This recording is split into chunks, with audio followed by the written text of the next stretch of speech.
In this video we will explain the process of how to get connected to Web Data Connector through BIRD on Cloud.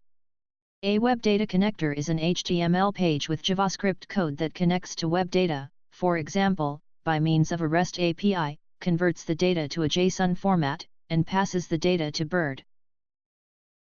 Login as a creator with the provided username and password details.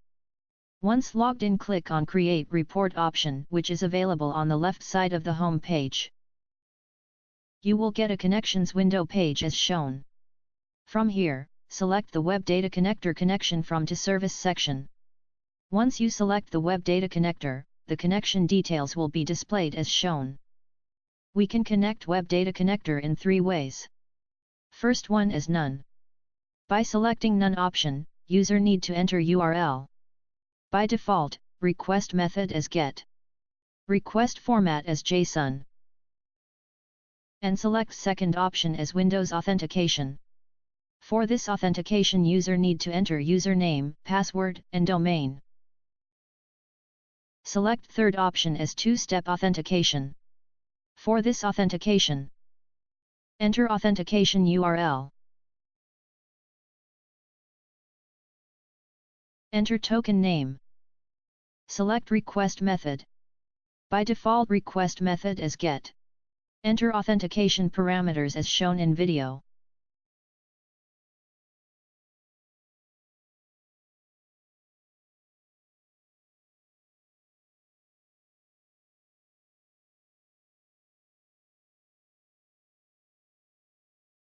These are the details to connect Web Data Connector through two-step authentication.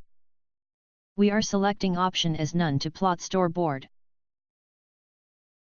Validate the connection by clicking on Validate button. If the connection details are correct, then the system displays a friendly message saying that the test connection is success as shown. Now click on the Next button, which is available at the right side of the bottom page, where you will be directed to the Modify Entities screen, where you can update your display names to business semantic names and can change the data types if required. Select Unique ID to avoid duplicate data. On clicking the Next button, the user will be shown the preview of the data. In the Preview Data section, the system shows the preview of the data set to the user, and from the preview data, the user can create custom fields during the data ingestion period itself by clicking on the Settings button as shown. On clicking the Settings button, a formula editor will be displayed to write the custom fields. On clicking the Finish button, a storyboard will be created with 12 tiles by default.